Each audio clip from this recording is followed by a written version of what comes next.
Sa mga hindi pa nakakalam, ang Motorstar ay sumasabay rin sa mga motor na modelo ngayon. Kagandahan nito, may ginawa sila na kakaiba. Kagaya ng style EDB na 150. Kaya ang sa kanila, ginagawa nilang 175cc off-road. Kagandahan dito guys, FI na siya. At kung ano yung style ng Honda EDB na 150 off-road, halos magkamukha na sila dito sa ginawa ng Motorstar.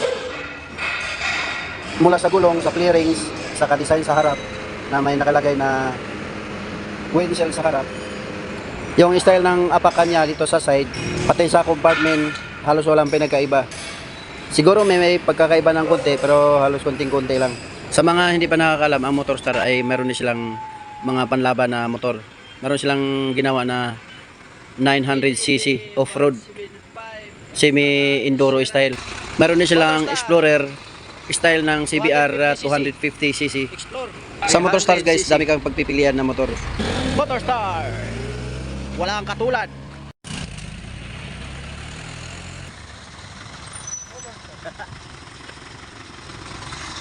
Oh, dito na guys, order na kayo guys.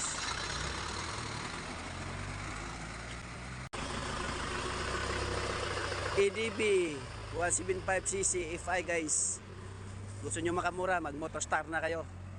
Ito yung EDB 175cc FI. Yan, tingnan mo naman yan, ang ganda. Yung sa likuran niya, super ganda yung sa likod. Ayan.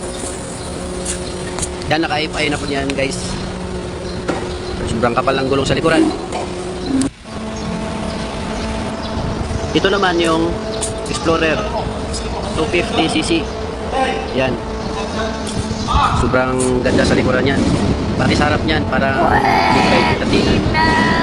Kung gusto mo ng mga 250cc, yan. Suwak na suwak sa'yo yan. Ang backingan, pasok na pasok yan. Tingnan mo naman yan, sobrang kapal ang gulong niya sa harap at saka sa likod. Ito naman yung NMAX Motorstar. At ito naman yung mga Easy Ride 150 FI. Mga bagong labas ng Motorstar ngayon. Yan, kaya kung service lang ang pag-uusapan, kung maging practical ka sa sarili mo, gusto mong makamura, dito ka na sa Motorstar. Abot kaya sa bulsa. Dahil marami kang pagpipilian ng unit dito sa Motorstar. Saan ka pa? Pumunta na kayo sa pinakamalapit nyong branches. Kaya saan ka pa? May motor ka na, may star ka pa. Kaya Motorstar.